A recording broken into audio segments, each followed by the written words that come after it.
Hello, everyone, and welcome to today's training industry webinar, The Latest in Learning Technologies, an Analyst Talk on a Changing Landscape, sponsored by Kineo. I'm Elizabeth Parker, Marketing and Event Manager here at Training Industry, and I'm so happy to see you all have decided to join us for today's event. Before we get started, I do have just a few housekeeping items to review that will help you interact with our speakers and get the most out of your time with us. Throughout today's event, please feel free to chat any comments you have in your chat window and submit your questions in your Q&A window, and we will address them throughout the session and again towards the end of the program.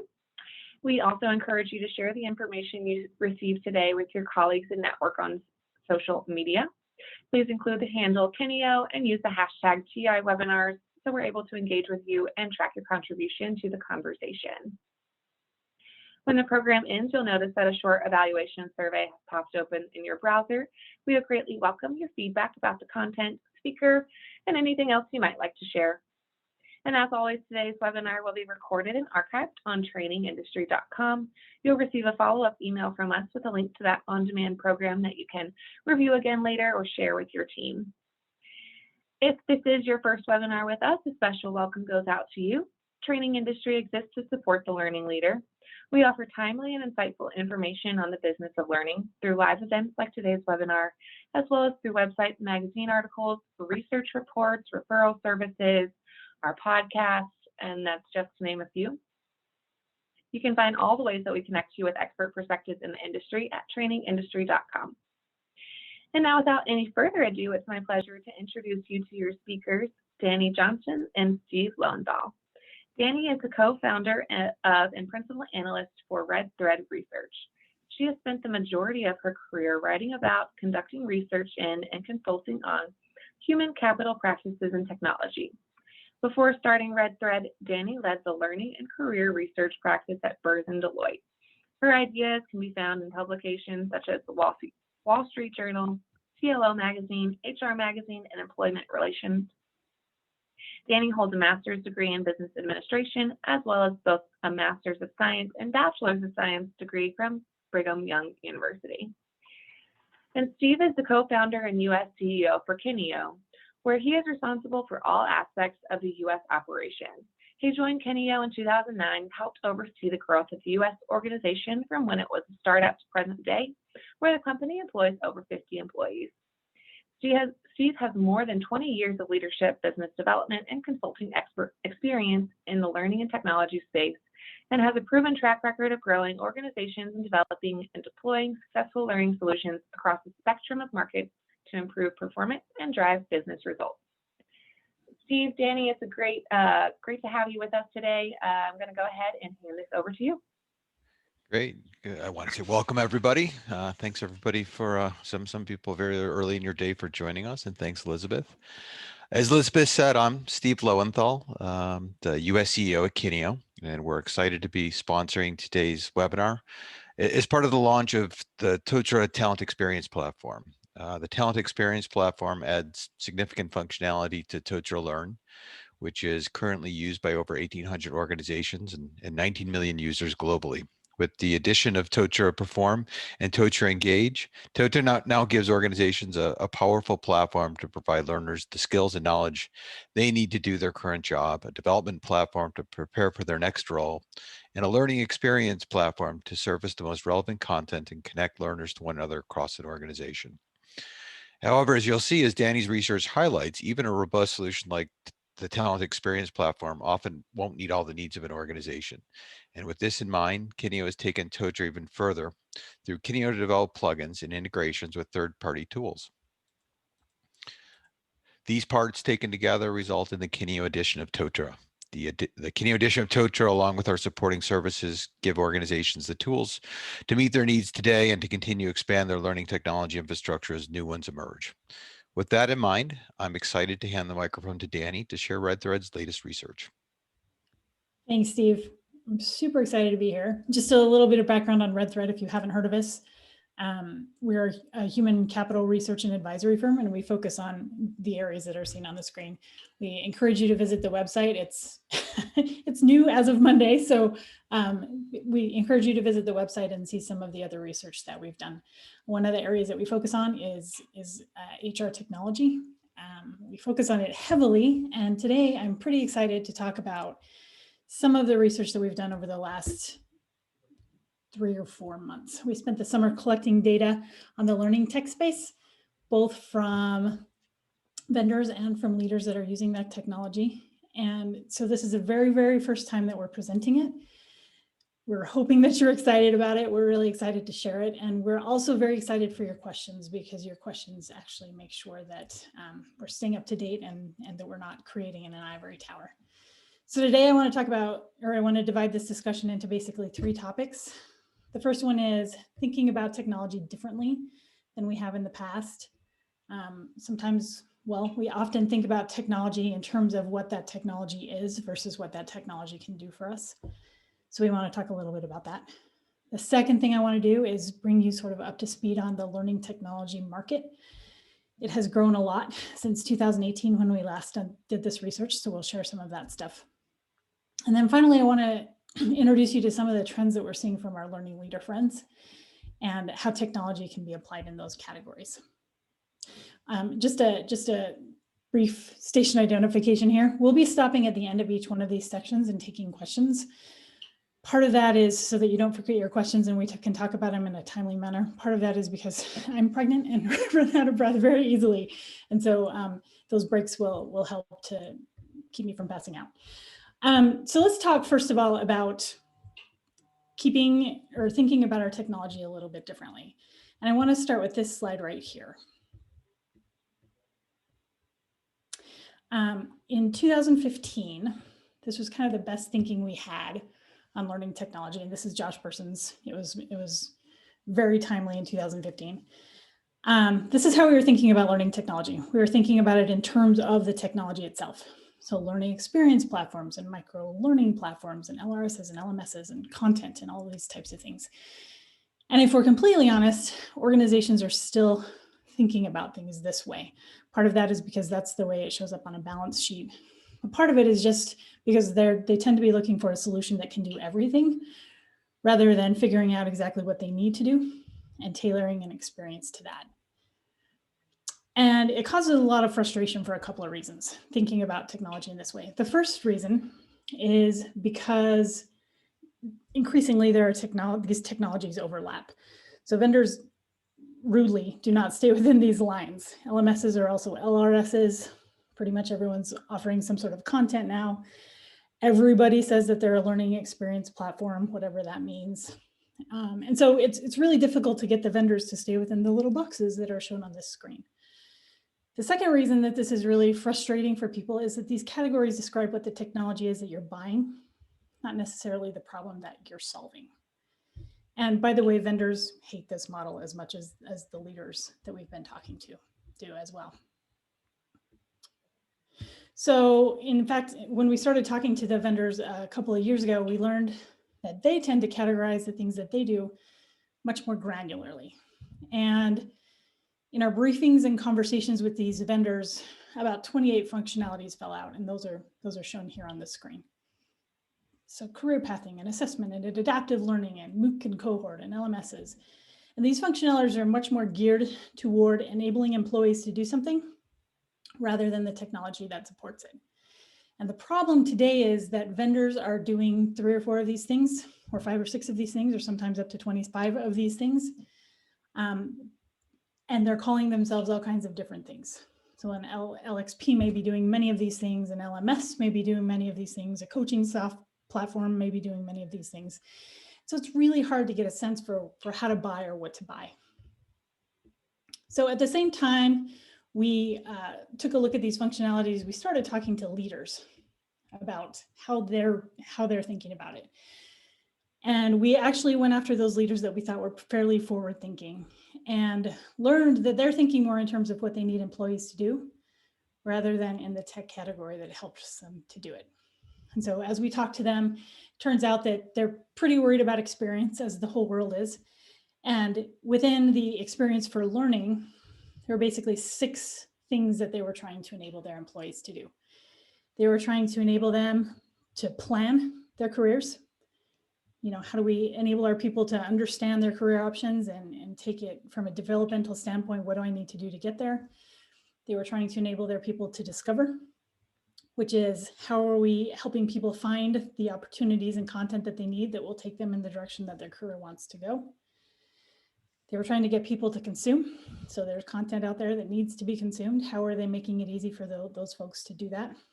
Trying to get them to experiment. Learning is a lot about experiment. And so how are we enabling our employees to introduce new skills into their workflow or practice new skills on the job? Connect. This idea of social learning has been around for a really long time. They're trying to get people to learn from their peers and from their managers and from others in the organization and outside the organization. And finally, they're trying to get them to perform better. So how are we enabling our people to perform better on the job and learn while we do it at the very same time? So these were the things that the leaders sort of pointed out as, this is what we're trying to get our people to do. And then they also mentioned 2 other categories. And these are shown over there under admin. And these are things that they introduced as, things that we need to do in order to keep the train on the track. The first one is manage and create. There is content that we have to manage. There are learners that we need to manage. We need to know who's doing what and how they're doing it. And that falls under L&D, and that's a function. The second thing is analyze. And this is becoming increasingly important. In every area that we research, analytics is popping like crazy. And this is, what tools enable us to gather and use data to improve our own systems and processes, to help the business make better decisions, but also to help employees understand with data what will help them develop and how they can develop. So after we sort of identified those buckets, we went back to those learning functionalities that vendors said that they did, and we had layered them in. And this is what came out of it. Instead of a technology, what you get is a bunch of choices. And we see this model as sort of a framework or the universe of choices that leaders have so that employees can learn. And our job as L&D professionals, the L&D function, is to choose the ecosystem of functionalities that align best with the culture and the needs of the organization as well as the individual. So there's good news and bad news. The good news is that organizations are beginning to understand what they need to do, recognize the functionalities they need to do it, and then create ecosystems to help them do it. But the bad news is this is much harder than it used to be. It used to be that we just chose a technology, a learning experience platform. We generally went after the one with the most features and sort of off we went. But as experience becomes more important and our choices continue to expand, which we'll talk about in just a second, our job is now to create the best ecosystem for our employees, not employees in general, but our employees within our organization, where whether it's one platform or with all of the functionality we need, or whether it's many technologies that are strung together in an ecosystem. So let's talk about that for just a second. Let's talk about ecosystems. Last fall, we did some research on how organizations are putting technologies together to build these ecosystems. Our job, as I just mentioned, is to create order out of chaos. And when we talked to leaders, we talked to about 30 leaders who are very generous with their information. They opened up their learning tech ecosystem and let us see what was in them. What we found is that they sort of fell along a spectrum. There are basically 3 big chunks of ways that you can organize your technology. The first way is one platform, and we call this one door, one room. So there's one central system, there's one way into that room, everything you need is theoretically in that space, and you're good to go. The second sort of big group of organizations fell into what we call a central system. And that's one door with several rooms. So there's still a central way to get into all the learning or development in your organization, but then they were tacking on other things to fill out the ecosystem the way that they saw it. So the central system has one big central hub in the middle. It's usually something like an LMS or an LXP or sometimes a MOOC platform, depending on the culture of the organization and what is needed. And then they tack on, using APIs and other connections, these other things that can help fill out that experience for the members, the learners. And then the final one is what we call pure ecosystem. And I think there's probably one farther to the right, which is pure chaos. But pure ecosystem is basically many doors, many rooms.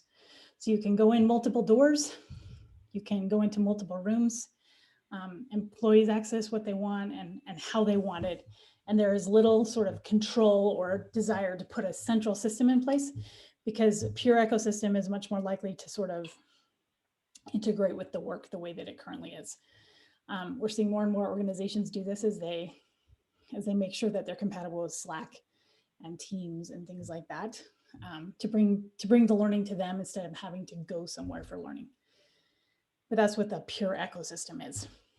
And depending on some of the characteristics within your organization, you may choose a different kind of platform or different kind of ecosystem approach. So on one end, the one platform end, some of the characteristics that we saw of some of the organizations that use this type, they have similar workforces. So they generally don't have people all over the world. They generally deal with one type of worker. They tend to have a low tolerance for risk. So they're not the risk takers in the world. They generally have org-driven development. So instead of encouraging exploration it makes more business sense for them to sort of decide what people need to know and move them sort of along a path that's previously defined. They generally have a heavy focus on compliance, and they're low budget flexibility, which means in the olden days, and many organizations are still like this, every 10 years you get a big chunk of money to throw at a learning technology. These organizations that are on the one platform side tend to sort of operate that way. We know we're going to get a big chunk of money. It's going to come all in this year. We need to buy one platform that does as much as it can possibly do so that we can fill that out. And that's how we're going to do it. On the other side of the spectrum, pure ecosystem spectrum, it's kind of the opposite. You've got a pretty varied workforce. You have lots of learners with lots of different needs. You have a high tolerance for risk. So failure isn't necessarily taboo in the organization. We can try things and they don't work. Vidya Krishnan at Ericsson has more of this type of system. And she once said to me, sometimes things just fail and that's okay. And I think that's one of my favorite quotes related to this research. Sometimes things just fail and that's okay. On the pure ecosystem side, that's completely acceptable. On the one platform side, maybe not so acceptable. The employee-driven development, so lots of exploration, a heavy focus on exploration. And then the final one is high budget flexibility. So since they tend to use smaller systems, they're much more used to sort of plugging and playing versus choosing one system and implementing for 2 years and then making sure it will last for the next 10 years. And if you're curious about where most organizations fall, I'll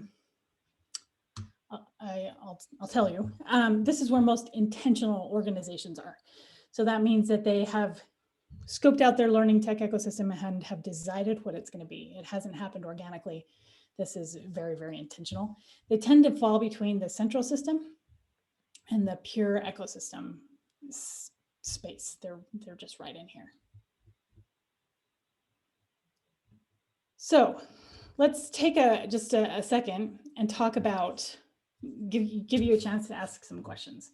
So just the 3 major points from this is orgs need to think differently about their learning technology and how they're doing it. There's a new framework that focuses on behaviors and not technology, which we have seen causes organizations to think differently about how they purchase technology and how they implement that technology. And then finally, the structure or arrangement of technology really does matter depending on those characteristics of the organization. So we'll stop right there and ask a couple questions. Danny, this is Steve. Might be helpful while give people a moment to think some questions up. Just the scope of the research and how many organizations you talk to and. Yeah. This research encompasses 223 vendors.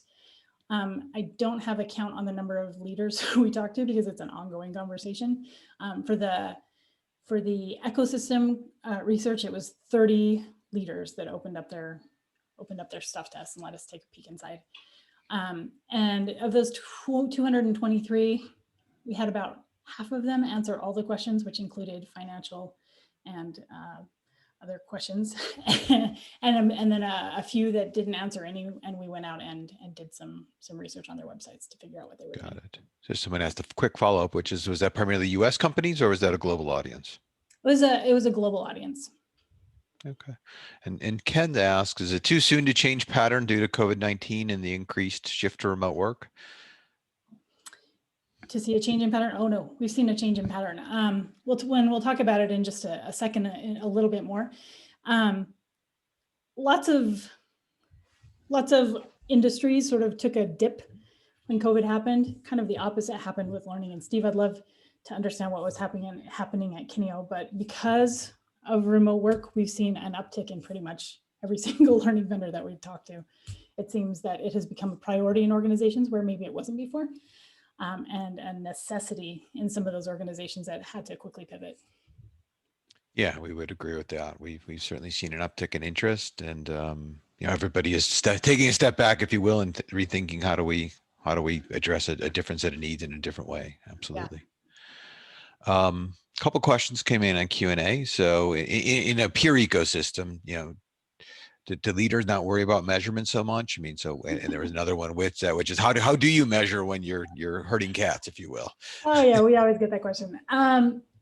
It matters more than ever. It's just being done in different ways. So even 3 or 4 years ago, we were mostly worried about smile sheets and some of the more traditional ways of doing things and making sure that everything that L&D put out could be measured the way that we've always been measuring.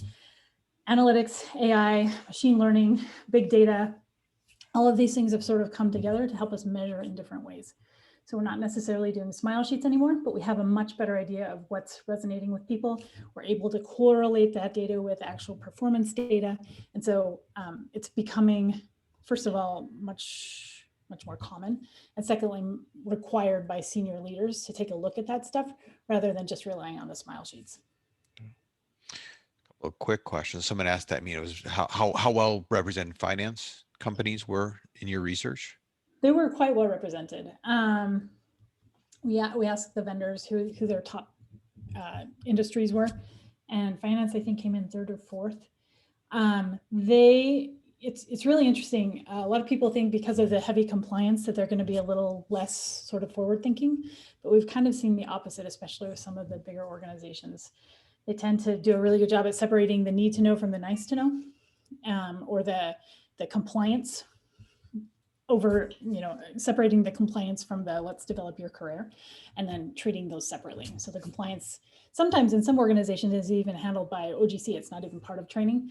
And then training has to do with career development, and it's much more exploratory, and the idea of mobility and career management and skills is all sort of wrapped up in that type of development. Got it.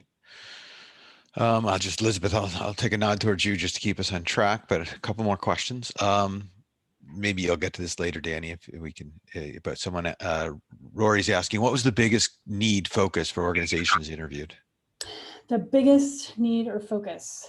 I can tell you what I was expecting it to be. I was expecting it to be support from senior leadership, and that was not the case. And that's actually backed up by LinkedIn workplace learning data. Most organizations have the support they need from leadership.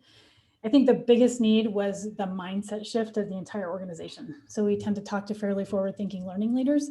Sometimes it takes the rest of the organization a minute to catch up. What do you mean we're not going to do a 3-day workshop? What do you mean it's my responsibility to do my own learning? Those types of things take a minute to sort of dissolve into the organization and change the way that things are done. Great. I'll keep going, Elizabeth, until you tell me to stop. Maybe one more question. I know Danny's got quite a bit of content left, but everybody keep sending those questions, and we'll try to address them as we can. Yeah, I'm going to try to do a little interpretation from a question from Kenneth, which is questions: how to utilize the new behavioral framework to design learning technology ecosystems. So I guess what I'm assuming that is we see a shift in market more towards development and skills development, right? How do we give you a view into your current role and the competencies and skills you need, as well as giving you a path forward for development? Yeah, I think it's a really good question. In the past 2 years, we've seen a major shift. In the past 4 months, we've seen an astronomical shift toward both skills and mobility. And we'll talk about those in the 3rd section. The answer really does come down to 2 things: mindset shift and data. It's impossible to make those types of decisions or personalize the experience of a learner enough to help somebody move along until you have your data collection and your analysis in place to help them do that. And it's also impossible to do if you don't have the buy-in from the leaders of the organization, the frontline managers of the organization, and the learners in the organization. Great. Great. We're going to let you go on, I think, Danny. Okay, sounds good. Thanks for the questions. Okay, so now we're going to talk about the current market. Whoever asked the questions on the statistics, thank you very much. I'll skip over what I was going to say about that. I want to give you a sense for what's going on here. So the learning tech market in 2019 was estimated to be about $76.4 billion. And we know, at least anecdotally, that's increased quite a bit in 2020 because of the things that have happened and the new needs of organizations. So let's talk a little bit about what we found in our research specifically.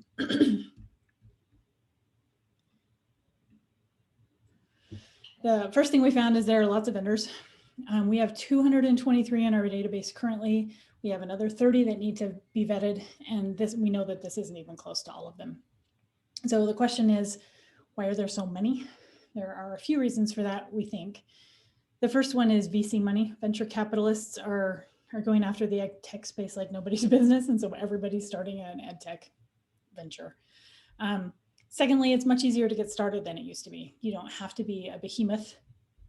If you have a good marketer and a solid server and some really good designers, chances are that you can get something off the ground and going and make enough noise to get some really big clients. We'll see that in a second as well. Third reason is probably COVID. We think we've seen a lot of new ideas. They're not quite companies yet, but we've seen a lot of new ideas in the last 4 or 5 months because of COVID. They're seeing holes in the learning tech space and filling them as quickly as they come up. And then the fourth one is a change in mindset. So it's rare that I hear about LMSs anymore. I think they're necessary in a lot of circumstances, but it used to be all about the LMS and how to make that LMS a great user experience. And it's not so much that anymore. We're seeing some of those other functionalities really rise in ways that we haven't seen before.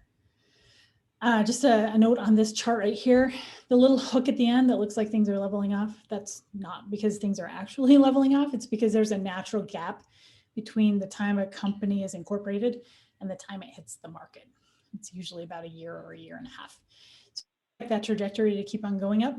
And I expect next year when we do this research that there will be kind of a pretty big uptick because of COVID.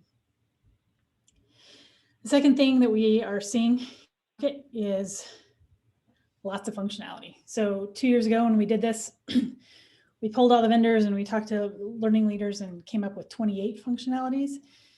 2 have been added during that time. Knowledge management is becoming more and more a part of the learning ecosystem structure. So where you store things, how you make them available, all of that kind of stuff is much more important. And then the second thing is podcasting, which I find a bit surprising. It's been around for a really long time, but it's becoming very popular as a way to learn. And it's more of a sort of a long form learning as opposed to some of the shorter form learning that we've seen pop up in the last little bit. But I think it's really interesting. We actually just jumped into podcasting. It's a very interesting experience and a little raw, not quite as sort of Hollywood glamour as far as learning goes, but it's a really interesting way to learn, and it's interesting that we're seeing that. Interestingly, vendors are more often than not offering more than one of these things, so they're not just going in with one point solution, and they're combining functionalities in completely different ways than we've seen before. So before, there seemed to be a fairly set, if we can say that, a set bunch of functionalities that belong to the learning space, and that's no longer true. So as far as what size these vendors are, let me show you. I'm showing the data from 2018, and I'm also showing the data from 2020. So when we did this research in 2018, we had 57 organizations that said, hey, we offer 5 of the functionalities you're talking about. In 2020, we had 120. So it's more than doubled the number of small vendors out there that are just focusing on a smaller set of functionalities to get something done. 6 to 10, 6 to 10, 11 to 15, 16 to 20, and more than 20. You can kind of see how that plays out there. You would expect sort of a downward curve, but this one is much steeper than we think. I think there are a couple of things that are causing this. This is me thinking. I don't have any hardcore numbers to throw at this, but I think one of them is the mindset shift that we're seeing in leaders. So more of a focus on experience, which is perceived to be often better with smaller, highly configurable vendors. They're also seen as being able to partner much better to offer exactly what the individual needs. Point solutions, these smaller organizations are often also not going through L&D. So L&D is sometimes can be a hard sell, especially for a small vendor that doesn't hit the vendor approved list. So they're instead going directly to managers and function leads, which I think is really interesting. It's an easier sell if they have their own budget. And we're also seeing the pendulum swing back a little bit. We used to be completely centralized, not completely, but we tended to be more centralized as an L&D function, and now we're seeing that go back to the functions. So point solutions aren't necessarily going through L&D anymore, or at least a central L&D system. They're sort of being spread across the organization a little bit more, which is hopeful to me. Not that I care so much about where vendors are selling, but it does give us an insight into the mindset within organizations. And if they're looking for learning solutions without L&D telling them what to look for, it means that they're developing a learning culture. Third, it's easier to get started, fewer barriers to entry than it used to be. And it's also easier to switch. So it used to be 10-year contracts. They've shortened to 3 years, and some of these smaller vendors have very small contracts, like a monthly contract. It's easy to plug in, it's easy to plug out. You can try it, there's less risk, etc. I want to show you a little bit about what's going on with the functionalities. There's one anomaly in here that I'll explain. But this is what it looks like, 2020 and 2018. So you can see in 2020, more functionalities, or more vendors are offering these functionalities than ever before, than the data that shows in 2018. Two anomalies that I want to point out. First of all, I don't know what's going on with assessment. I've looked at the data a little bit, and I can't explain why we had 58 people focusing on assessment in 2018, and now we only have 31. It could be the way that they're spinning it. They don't want to be known as an assessment vendor anymore. It could also be that assessment is kind of taking a backseat to some of these analytics and data that we talked about before. The other anomaly that we're seeing is enablement. So we started talking about enablement, which is helping people on the job do their job while they're learning at the same time. The example that I always use is the Apple Watch. If you plug in an address to your Apple Watch, you don't ever need to stop and really look at it. It just kind of tells you where to go and how to do it. In 2018, there were 6. In 2020, there were 37. So it's becoming more common that these things are popping up, and we're doing things differently. We're actually not taking small steps in learning development. We're actually taking giant leaps forward and doing things completely differently than we have before. Not surprisingly, analytics and measurement comes out as the #1 thing that people say they offer. Everybody has a dashboard. Everybody has data. It's almost a prerequisite to even playing the game anymore. If you're not offering data, then you better. Microlearning comes second, collaborative learning comes third, and then content creation comes fourth. So it used to be that content creation sort of sat off as its own sort of thing, and everybody needed a content creator in order to create content to plug into these other tools. We're seeing content creation really be brought on board of a lot of these vendors, so that you don't ever have to leave the tool in order to create something. It means a different kind of development. A lot of it is less shiny, as I mentioned before, but equally as valid and much quicker than using sort of the old waterfall approach. Give you just a sense of what growth looks like. So we asked the question, okay, tell us, the number of customers you had in 2018, 2019, and 2020. Many vendors obliged and helped us sort of understand what their growth rates were. From 2018 to 2019, a 33% growth rate. We collected this data in August, I believe. 48% growth rate between 2019 and 2020, which means learning vendors are not slowing down. They're actually growing more than they ever had before. Two reasons for that: COVID. We've talked about that. COVID is really affecting the market in a, I think, positive way.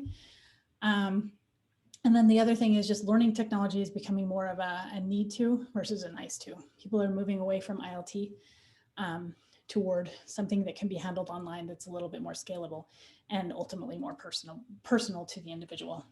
So I think those two things come hand in hand. And then just another piece of data that sort of backs this up: more users. So we had 35% of the organizations, the vendors that we talked to, have more than 1 million customers. So even if they're small, they're still able to sort of carve out a piece of the market. And we actually had the majority of the vendors have more than 100,000 folks. So we know that there's a big chunk of vendors that are very small. They're still able to capture that larger market in a way that, again, we haven't seen before. The barriers to entry seem to be lower and lower for the learning tech space. So let's take a second and answer a few more questions on the data here. Three big points: the market continues to grow. There are more point solutions existing today, more than double than existed 2 years ago, and more choices for the same functionality. Danny, let me jump in. So I think one of the great questions for our audience is, I'm going to expand it a little bit, which is obviously with the landscape changing so dramatically and expanding so dramatically, what trends are you seeing in how organizations are upskilling their internal folks to better be able to manage these complex ecosystems and find the right tools and manage and create experiences that leverage them effectively? Yeah, so you're talking about the L&D team, upskilling. Correct. The L&D. Yeah. Yeah. It's a really interesting question. I think the capabilities and the skills that an L&D team need today are way different than they were even 2 or 3 years ago. Data, number one, they have to understand data. They also need to understand technology in ways that they haven't before. So as organizations move away from ILT, you're going to need fewer facilitators, but you might need more online community managers, for example. So all of those roles are shifting to become more sort of tech oriented. If you don't understand at least what the technology does, you're already behind. We wrote a small piece on this. If anybody wants some information on the roles that we see coming out in L&D, shoot me an email. I'm happy to send it to you. Well, questions around data and analytics. Somebody specifically asking about XAPI, and are you seeing an increase in organizations using XAPI as one of their strategic tools to collect all this data?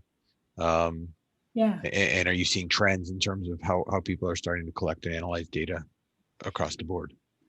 Yeah. So, I mean, I think that's kind of the same question. The answer to the XAPI is absolutely not. We're not seeing it. None of the vendors that we're talking to are seeing it, and none of the leaders that we're talking to really care about it. I think it was a good idea in theory. I think the thing that makes it maybe not as useful as we once thought it was going to be is that it doesn't interact super well with the way that the rest of the organization talks or the way that they collect data. It's kind of a separate standard.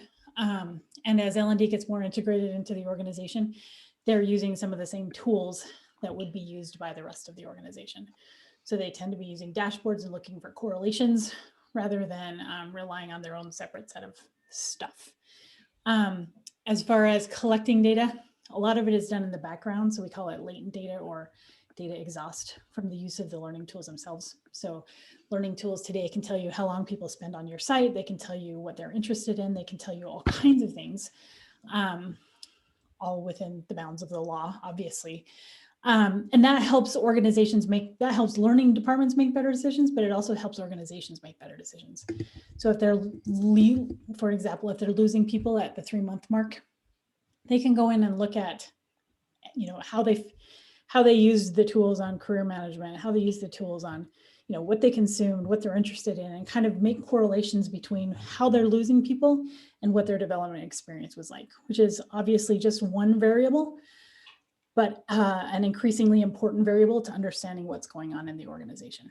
We'll talk a little bit more about data as we go on. Great. I would just add, Danny, I mean, one area we're exploring at Kineo with some of our clients is, what we find is the systems themselves are really good at collecting consumption data. They're less good at collecting behavioral data. And so we found XAPI can be a pretty effective tool to fill that gap. So we think about assessment in terms of 3 buckets. So confidence. So we're trying to ask more and more confidence questions that we integrate into our learning solutions to understand how people are progressing in terms of how they feel. Application, so specifically calling out when we're asking people to apply things through scenarios and simulations, and then knowledge, and so we feeding that into the analytics view of your learning solutions. We find can surface some really interesting questions. And I think you make an interesting point, Steve. I don't mean to poo-poo XAPI completely. I think it does have value, but I think organizations need to figure out how XAPI talks to the rest of the organization instead of just funneling the learning information into the learning department. Absolutely, it can be data overload very quickly. No doubt about it.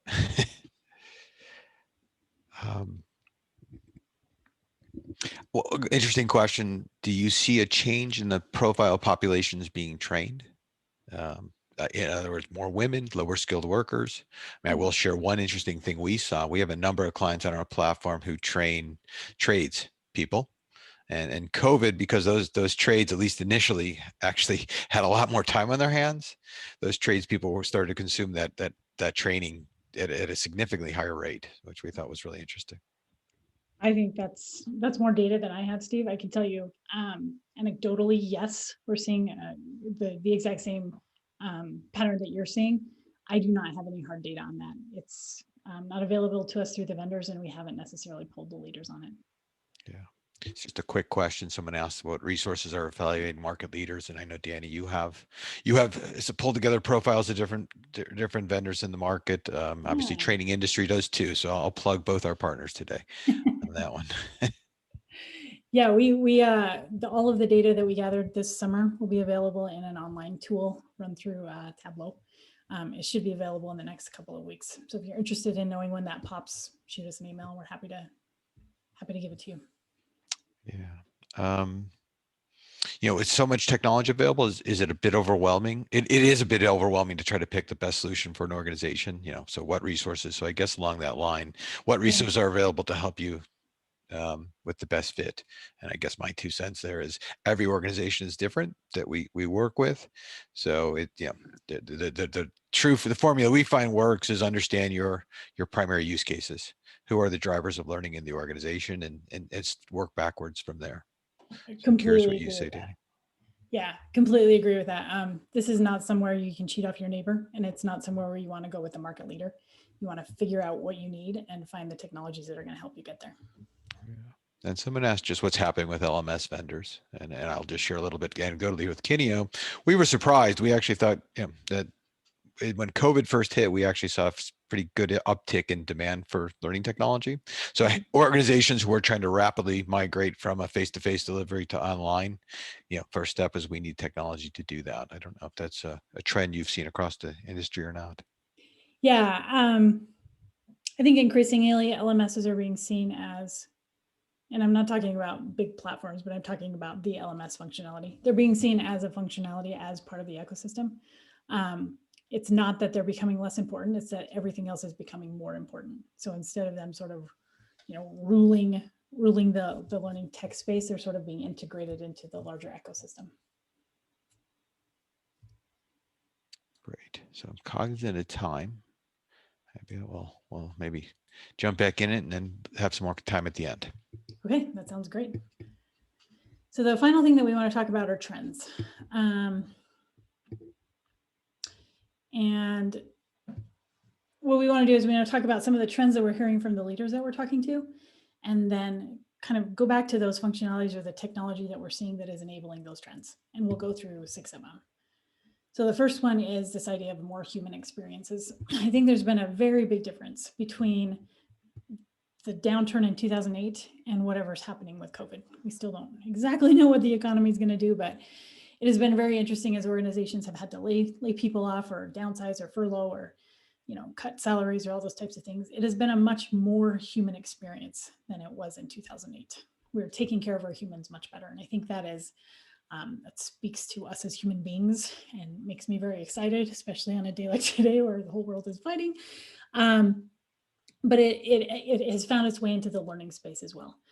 So we're seeing organizations move away from talking about efficiency and the right way to train people so that it's most efficient, and much more toward the experience that those people have. And this is sort of mirrored or reflected in how they're structuring learning and development or employee development. They're really using technology to enable that human connection. They want better user experiences, they want emotional connection, they want learning from peers. And some of the functionalities that we're seeing that help with that are these 7. So expertise directories, making expertise transparent and accessible to everybody in the organization is a very human thing, connecting one human to another human. Recommendation engines, knowing what employees need and helping them to find it is a very human thing. We're not treating everybody the same, but we're really personalizing that for the individual. Mentoring and coaching. We've seen a gigantic uptick in technologies that help with mentoring and coaching, and we'll talk about that a little bit more in a minute. Collaborative learning, peer-to-peer, manager-to-peer, helping people find information and learn from each other. Project marketplaces have made an uptick as well, helping people find experiences to teach them things that are innately human. You're on a team, you're doing something with somebody else to get some work done. MOOCs and cohorts have not diminished. I think with COVID, particularly as we've gotten rid of all of our ILT, MOOCs and cohorts have sort of reemerged as a really important aspect of the learning and development thing. And then finally, and this is going to appear on every single slide as we go through these trends, analytics, data, what, why, and how people learn. Analytics really does enable a lot of these other things that we're talking about, a lot of these other functionalities. But more than that, it helps the organization make better decisions and to err on the side of mercy, if that makes sense. If you have more data, you can make more decisions that are geared toward the human and that experience. The second trend is that of internal mobility. The last 4 months, particularly, I've had several vendors call me and say, hey, we've got this new learning, internal mobility tool. Let us show you what it is. It's making it easier for people to move around organizations. We're actually doing a study on this right now. We've got a couple of small pieces written on it if you're interested in kind of what's going on there.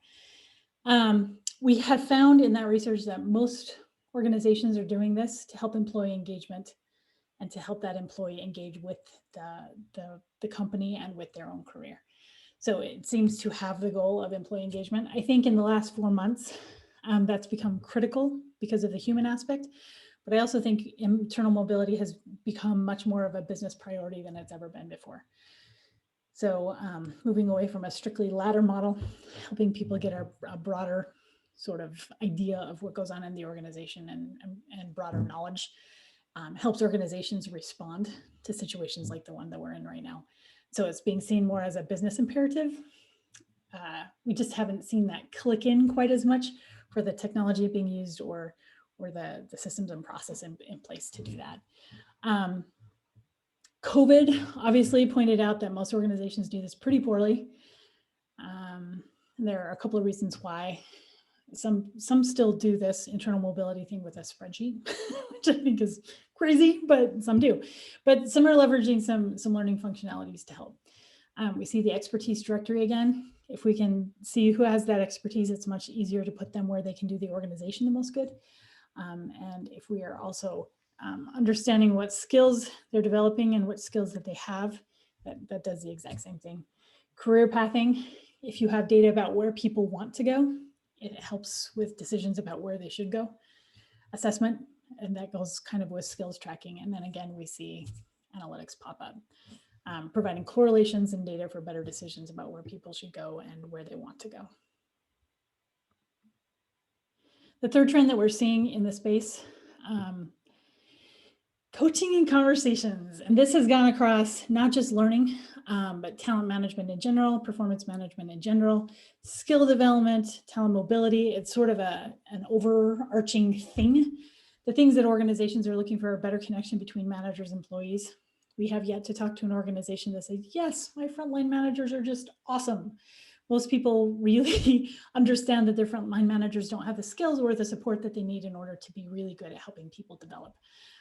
So that's what organizations are looking for. They're looking for better managers, better coaches, and better peer-to-peer learning.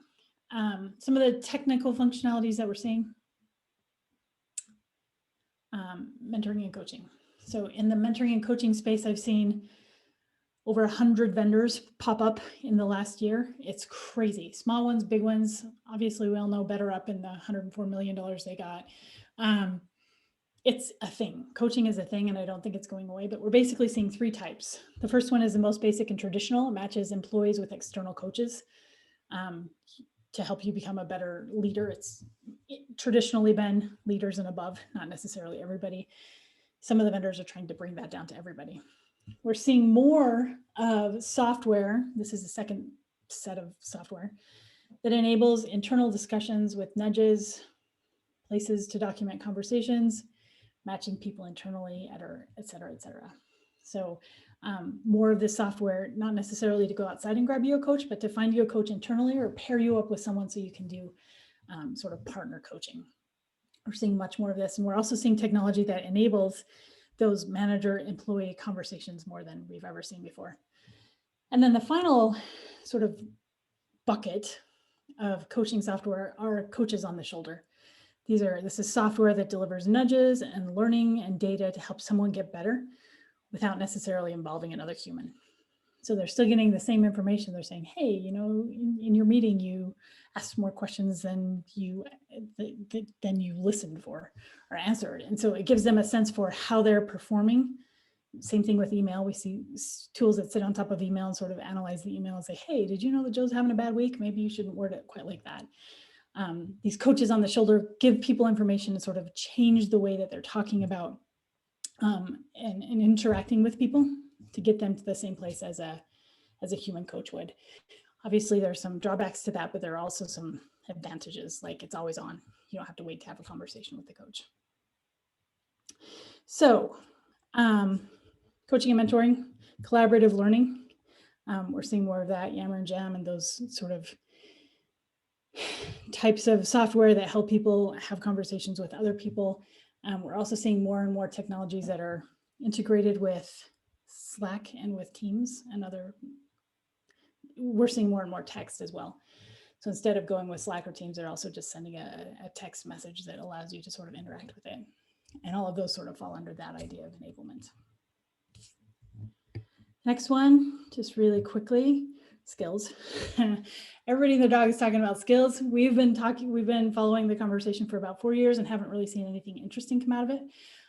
The 2025, these are the skills you're going to need types of things, I think, are short-sighted and useless because every organization needs different skills. We're finally doing some research on it right now. Some of the things that we've learned so far is that organizations want hard and soft skill development. They're sort of moving the soft skill discussion to the human skill discussion, which I think is a positive. They want to understand what skills they have. They want to understand what skills are critical, and they want to help individuals understand what their skills are so that they can make better decisions. Some of the technology that's helping there, the functionalities that's helping there, analytics, number one. You have to know what skills your organization has, and in order to do that, you need to track the information and make sure it falls in the right place. Other things that go into this have to do with mindset. So career pathing, skills tracking, project marketplace, enablement, assessment, all of these types of things are sort of out of the realm of traditional L&D. We're not just feeding them information and basing their skills on whether or not they took a course. We're providing them with opportunities to develop through roles and through projects to understand what they can do and give them some experience there. And then some of it has to do with how we give them information. So recommendation and external content creation. These are really personal now and can be personalized to the individual. We're seeing a lot more of that dealing with skills. Hey, it looks like you're developing your skill in personal on public speaking. Here are a couple of courses that may be interesting to you. Learning with a purpose is also on an uptick. Organizations want to understand what they're doing or how the learning is affecting performance of the organization and the individual. We talked about coaches on a shoulder a little bit before, and then the ubiquitous and term learning in the flow of work seems to be taking taking off. So we're seeing organizations learn less or teach less just because, or taking a peanut butter approach to making sure that everybody within an organization knows a certain thing, even if they're not going to use it. Organizations are being much more pointed with the types of things that they offer. It's much more personalized. It's much more useful to the organization. And that's with the caveat of things like safety, legal, and other compliance training. Some of the tech functionalities that we're seeing here are really interesting. So assessment, to understand where people are so that we can help them purposefully move in a direction. Skills tracking, certification, enablement, and performance tracking, all sort of the same thing. We're seeing performance and learning and engagement, those three areas that used to be separate silos in organizations sort of collapse on each other. And this is why we think it's more and more important that the data that L&D collects and absorbs speaks to the data that other organizations collect and absorb as well. So there has to be a sort of a free flow of information to make those things sort of come together and make it into one conversation about how we're developing people instead of three. And then the final trend that we're seeing, somebody asked about earlier, is AI and machine learning. This one's a little bit different because in most organizations, at least the smart ones, they're not going out and saying, I need an AI tool or I need a machine learning tool just for the sake of having an AI tool or a machine learning tool. But we're seeing it as a trend that is enabling all kinds of stuff in the back office. So this includes things like affecting the functionality of career pathing, recommendation, external content curation, all of that kind of stuff. It also enables AR and VR, allowing for much more complex experiences, and also enabling the individual as part of their work, understanding what they're doing and providing the help that they need. So mostly we're seeing it right now with the consumption of content. As you can see over here, these four things all have to do with the consumption of content, but we're also seeing it sort of dip into career pathing and enablement and all of those other things. So I'm going to stop right there. I know I blew through these super fast, but I want to give you a chance to ask a few questions if you have them.